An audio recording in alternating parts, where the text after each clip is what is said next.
తిరగకపోతే ఎట్లా అన్న విషయాన్ని కూడా ప్రజాప్రతినిధులు ఆలోచించాలి. అయితే నేను ఈరోజు కామారెడ్డి జిల్లాలో ఉన్నటువంటి యువ మిత్రులందరినీ కూడా కోరుతా ఉన్నా. ఇప్పుడు సర్పంచ్ ఎన్నికలు వచ్చినాయి. మీ ఊర్లలో ఓట్లు అడగడానికి అందరు వస్తారు. ఖచ్చితంగా ప్రశ్నించండి దయచేసి. ఎందుకంటే ఈ 15 రోజుల ఓట్ల తర్వాత మళ్ళీ మీకు ఎవరు కనబడరు. కాంగ్రెస్ వాళ్ళు వచ్చినా, బీజేపీ వాళ్ళు వచ్చినా, బీఆర్ఎస్ వాళ్ళు వచ్చినా క్వశ్చన్ చేయండి. మీరు ఏం చేస్తారు మా ఊరికి అని క్వశ్చన్ చేయండి. మాట తీసుకొని మీకు నచ్చినోని గెలిపించుకోండి. కాకపోతే వాళ్ళు ఇచ్చినటువంటి మాట తీర్చేంత వరకు వాళ్ళ తాట తీయండి అని చెప్పి యువ మిత్రులందరూ కూడా నేను కోరుతా ఉన్నాను. లేకపోతే ఏమవుతుందంటే రాజకీయాలు మారవు. చెప్తారు, బయటపడతారు, గెలుస్తారు, బయటపడతారు, తర్వాత మిమ్మల్ని కనీసం పట్టించుకోరు, చూసుకోరు. కాబట్టి యువ మిత్రులు మేల్కోవాలి. మాడబిడ్డలు చాలా నయం. ఎవ్వరు వచ్చినా ఊర్లకు ఖచ్చితంగా క్వశ్చన్ చేస్తారు. మాడబిడ్డలు ఏమై సార్ ఇల్లు ఇస్తానో ఎందుకు ఇవ్వలే, ఏమై సార్ పెన్షన్ ఇస్తానో ఎందుకు ఇవ్వలే అని అడుగుతారు. మా ఆడబిడ్డలకు ఉన్న చైతన్యం యువ మిత్రులు తెచ్చుకోవాలని చెప్పి నేను ఈ సందర్భంగా రిక్వెస్ట్ చేస్తూ ఉన్నాను. అదేవిధంగా కౌలాస్ కోట మీ అందరికీ తెలుసు, చాలా మంచి కోట. దాన్ని ఇదివరకు బీబీ పాటిల్ గారు దత్తత తీసుకున్నారు. దత్తత తీసుకున్న ఆయన ఏం చేయలేకపోయారు. 2 సార్లు అక్కడ జెండా పండగ వేసిరు, జెండా ఎగిరేసిరు. కాకపోతే అంతకు మించి ₹1 కూడా కౌలాస్ కోటకు రాలే. ఇక్కడ కౌలాస్ కోట అక్కడ నిజాం సాగర్ డెవలప్ చేసుకుంటే జుక్కల్ లాంటి నియోజకవర్గానికి మంచి ఉపయోగం ఉంటుంది. దాని మీద ప్రభుత్వం దృష్టి పెట్టాలని చెప్పి నేను డిమాండ్ చేస్తూ ఉన్నాను. ఇక అన్ని ఒక ఎత్తు అయితే ఇన్ని రోజులు నేను ఈ 11 జిల్లాలు తిరిగిన దాంట్లో నాకు 2 సార్లు మాత్రం తీవ్రమైన బాధ కలిగింది. ఒకటి ఆదిలాబాద్లో తిరుగుతున్నప్పుడు ఆ రోడ్లు, ఆ ఇండ్లు చూస్తే పోయిన సెంచరీలో ఉన్నట్టు అనిపించింది, పోయిన శతాబ్దంలో ఉన్నట్టు అనిపించింది. మళ్ళీ సేమ్ ఫీలింగ్ నా జుక్కల్లో వచ్చింది నాకు. ఎక్కడ ఏ రోడ్డు చూడు మట్టి కొట్టుకపోయి చాలా దారుణమైన పరిస్థితి ఉన్నది. ఒక పక్క రోడ్లు అంత భయంకరంగా ఉంటే ఇంకొక పక్క పాపం యువ మిత్రులు వర్షం పడ్డప్పుడు రోడ్లలో ఇంత గుంతలు ఉన్నాయని వాళ్ళు నాట్లేసి ప్రొటెస్ట్ చేస్తే జుక్కల్ ఎమ్మెల్యే గారు 11 మంది మీద కేసు పెట్టించారు. అరే మీరు పనిచేయరు, మీ దృష్టికి తీసుకొచ్చినటువంటి యువకుల మీద కేసులు ఎట్లా పెట్టిస్తారు? నేను ఎస్పీ గారిని కోరుతా ఉన్నా, అట్లనే ఎమ్మెల్యే గారిని నేను డిమాండ్ చేస్తూ ఉన్నా, మీరు ఖచ్చితంగా ఆ కేసులు వెనక్కి తీసుకోవాలి. తీసుకోకపోతే ఊరుకునేది లేదు. తప్పు మీది, రోడ్ అయ్యింది మీరు, అడిగినటువంటి వాళ్ళ కేసులు పెట్టేటటువంటి అధికారం మీకు లేదు. ఈ వైఖరి కాంగ్రెస్ ప్రభుత్వంలో ఎక్కువగా అనిపిస్తుంది. మేము మొన్న చేవెళ్ళకు పోయినాం, ఆడ పెద్ద యాక్సిడెంటే, అంతమంది చనిపోయారు. అక్కడ కూడా అదే జరిగింది. పాపం యువకులు రోడ్లు బాగాలేదని అంటే వాళ్ళ మీద కేసులు పెట్టిరు, తెల్లారో మర్నాడు యాక్సిడెంట్ అయింది. ఇక్కడ కూడా మనం సరి చేసుకోవాలి, రోడ్లు బాగా చేసుకోవాలి, కానీ యువకుల మీద కేసు పెడితే ఏమొస్తుంది? 11 మంది పిల్లలు వాళ్ళ ఉద్యోగాలకు రాయాలి, ఎగ్జామ్స్ రాయాలి, వాళ్ళ భవిష్యత్తు పాడైతే ఖచ్చితంగా వెనక్కి తీసుకోవాలని చెప్పి నేను ఎస్పీ గారిని డిమాండ్ చేస్తున్నా. మీ అందరికీ నా సంగతి తెలుసు, నేను చెప్పి ఊరుకోను, ఫాలోఅప్ చేస్తాను, లెటర్లు రాస్తాను, అవసరమైతే కోర్టు దాకా పోతాం. అది జరగక ముందే వెనక్కి తీసుకోవాలని చెప్పి నేను డిమాండ్ చేస్తూ ఉన్నాను. ఇక జీవో నంబర్ 317 గురించి మేము ఎక్కడికి పోతే అక్కడ అందరు కూడా మాకు చెప్పడం జరిగింది.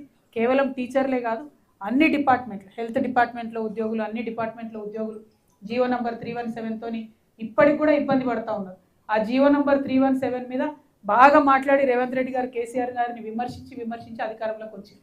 కానీ ఇంతవరకు జీవో నంబర్ 317తో ఇబ్బంది పడుతున్నటువంటి ఉద్యోగులు ఎవరి జిల్లాలకు వాళ్ళు రాలేదు, ఎవరి కుటుంబాల దగ్గరికి వాళ్ళు పోలేదు. దాని మీద దయచేసి దృష్టి పెట్టాలని చెప్పి నేను ప్రభుత్వాన్ని డిమాండ్ చేస్తూ ఉన్నాను. ఇక నిన్న అన్నిటికన్నా లాస్ట్ కలిసినటువంటి కార్యక్రమం, పాపం ఇక్కడ రైల్వే ట్రాక్ మీద గొర్రెలను మేపుకుంటా ఉంటే సుధాకర్ కుర్మా అనేటటువంటి రైతు చనిపోయిండు, యువ రైతు, గొర్రెల కాపరి, పాపం అతను చనిపోయిండు. 200 గొర్రెలు చనిపోయినాయి ఆయన. కనీసం మీ అందరికీ తెలుసు, నిజంగా ప్రెస్ మిత్రులందరూ కూడా, అంతకుముందు ఇల్లు కాలిపోతే ఇట్లా గొర్రెలకు ఏమన్నా అయితే, ఏమన్నా కొట్టుకపోతే ఎంఆర్ఓలో చిద్దురు ఒక 5,000 10,000, అసలు అది కూడా లేదండి. ఆ కన్సర్నే లేదు ఈ ప్రభుత్వం. నేను 11 జిల్లాలు తిరుగుతున్నా కదా, కనీసం బేసిక్ ఇమీడియట్ సహాయం కూడా చేస్తలేరంటే అంత ఎందుకు అలసటగా తీసుకుంటున్నారు, ఎందుకు అలసుగా తీసుకుంటున్నారు అర్థమైతే లేదు. 200 గొర్రెలు చనిపోయినాయి, దాంతోపాటు వాటిని కాపాడే ప్రయత్నంలో ఆ కుర్మా సోదరుడు చనిపోయాడు. మరి కనీసం ప్రభుత్వాలు ఆలోచన చేయాలి కదా. ఇవాళ మా సంపత్ గారి ఆధ్వర్యంలో, మా వసంత గారి ఆధ్వర్యంలో మేము మా జాగృతి సంస్థ నుండి ఒక 50,000 రూపాయలు వాళ్ళకు సహాయంగా అందించగలిగినాం. వాళ్ళ పిల్లల చదువు బాధ్యతలు కూడా మేము జాగృతి సంస్థ నుండి మేము తీసుకుంటామని చెప్పినాం. కాకపోతే మేము ఒక సంస్థ, మేము ఎంతకని చేయగలుగుతాం? ఒక పాలసీ రావాలి, ప్రభుత్వం ఆదుకోవాలి ఇట్లాంటి వాళ్ళను. ఇవి ఘోరమైన యాక్సిడెంట్లు. మీరు కనీసం ఆ ఎమ్మెల్యేలు, లోకల్ ఎమ్మెల్యేలు గట్టిగా రైల్వే వాళ్ళతో మాట్లాడితే వాళ్ళని ఇస్తారు, ఆ మాత్రం కూడా పట్టించుకోకపోతే ఎట్లా? ఇదివరకు నిజామాబాద్లో రైలు పోయే దగ్గర భూములు పోతే వాళ్ళ కోసం అప్పుడు మేము మాట్లాడినాం, ఇప్పించుకోగలిగినాం కాంపన్సేషన్. ఆ మాత్రం బాధ్యత ప్రజాప్రతినిధులు తీసుకోకపోవడం అన్నది చాలా దారుణం, అన్యాయం. దీని మీద చాలా బలంగా మరి పోరాటం చేయాలి. మీరు రైల్వే వాళ్ళతో కూడా కొట్లాడాలి, మీరు ఇచ్చుడు కాదు, రైల్వే వాళ్ళతో కూడా కొట్లాడాలి. అదేవిధంగా ఈ గొర్రెలకు సంబంధించి చూసుకున్నట్టయితే రెండో విడత పంపిణీ కంప్లీట్గా ఆగిపోయినటువంటి పరిస్థితి కనబడుతున్నది. మరి డీడీలు కట్టించుకున్నారు, ఇంతవరకు కట్టింది ఆ గవర్నమెంట్లో, ఇప్పుడు ఈ గవర్నమెంట్ వచ్చి కూడా 2 ఏళ్ళే, కానీ ఇంతవరకు గొర్రెలు ఇస్తలేరు. ప్రాబ్లం ఏంటంటే మా యాదవ సోదరులు, కుర్మ సోదరులు పెద్ద రేవంత్ రెడ్డి గారి లెక్క ధనవంతులు ఉండరు కాబట్టి వాళ్ళు మిత్తిలకు తెచ్చుకుంటారు, అక్కడిక్కడ అప్పులకు తెచ్చుకుంటారు, తెచ్చుకొని డీడీలు కట్టుకున్నారు. మరి ఇప్పుడు మీరు 2-3 ఏళ్ళు అవుతుంది ఇవ్వకపోయేసరికి అప్పులు వడ్డీలు మీద పడి ఇబ్బంది అవుతుంది. తక్షణమే మీరు గొర్రెలు ఇవ్వాలని చెప్పి నేను డిమాండ్ చేస్తూ ఉన్నాను. మరి అదేవిధంగా ఇక చాలా సమస్యలు ఇచ్చిండు మా సంపత్ భాయ్, కానీ ఇక ఈ సమస్యలన్నీ చెప్పుకుంటూ పోతే నాకు ఇక్కడనే సాయంత్రం అవుతుంది. ఓవరాల్గా ఒక్క విషయం మాత్రం అర్థమవుతుంది మా జాగృతి జనం బాటలో, ఎక్కడ సమస్య ఉంటే అక్కడికి జాగృతి వెళ్ళి పరిష్కరించే ప్రయత్నం, ప్రభుత్వాల దృష్టికి ఆ సమస్యలు తీసుకొచ్చేటటువంటి ప్రయత్నం. దీర్ఘకాలిక సమస్యలు అంటే ఇరిగేషన్ లాంటివి అయితేనేమో వాటిని వేరే రకంగా అప్రోచ్ చేస్తున్నాం, తక్షణం పరిష్కారమయ్యే సమస్యలను ఒక రకంగా అప్రోచ్ చేస్తున్నాం, ఇమీడియట్గా మా చేతనైనంత సాయం చేసే దగ్గర మా చేతనైనంత సాయం చేస్తున్నాం. బట్ అల్టిమేట్గా ప్రతి 5 జిల్లాలకు ఒకసారి మాత్రం యాక్షన్ టేకెన్ రిపోర్ట్ అనేది ఇస్తాం, ప్రభుత్వాలు ఏం చేస్తున్నాయో చెప్తాం, ఎక్కడైతే చట్టపరంగా చర్యలు తీసుకోవాలో వాటి మీద కూడా పోరాటం చేస్తామని ఈ సందర్భంగా తెలంగాణ ప్రజలందరికీ తెలియజేస్తూ, మరి కామారెడ్డి జిల్లాలో నిన్న అపురూపమైనటువంటి స్పందన లభించింది.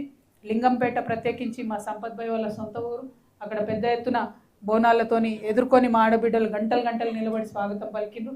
వారందరికీ ధన్యవాదాలు. బైక్ ర్యాలీతో మా యువ మిత్రులు ఉత్సాహంగా సాగిండ్రు. ఆటోకి సంబంధించి ఆటో మొత్తం జాగృతి వాళ్ళ ఆటో జాగృతి యూనియన్ నుంచి అల్తాఫ్ గారి నాయకత్వంలో పెద్ద ఎత్తున ఆటో ర్యాలీ చేసిండ్రు. ఆటోలను కూడా ఈ కాంగ్రెస్ ప్రభుత్వం మోసం చేసింది. ఖచ్చితంగా ఆటో వాళ్ళకు వెల్ఫేర్ బోర్డు పెట్టాలి, 12,000 రూపాయలు ఏదైతే ఇస్తామన్నారో సంవత్సరానికి అది ఇవ్వాలని చెప్పి నేను డిమాండ్ చేస్తూ ఉన్నాను. మరి ఇట్లా అనేకమైనటువంటి అంశాలను టచ్ చేసుకుంటూ మా పర్యటన సాగుతూ ఉన్నది. ఇంకా సగం పొద్దున్న ఇవ్వాలి కామారెడ్డి అంతా, ఇంకా చాలా సమస్యలు ఉన్నాయి, కానీ వీటి గురించి మళ్ళొక సందర్భంలో కూడా చెప్పడం జరుగుతుందని మీకు తెలియజేస్తూ మీ అందరి దగ్గర కూడా సెలవు తీసుకుంటున్నాను. Thank you. జై తెలంగాణ, జై తెలంగాణ.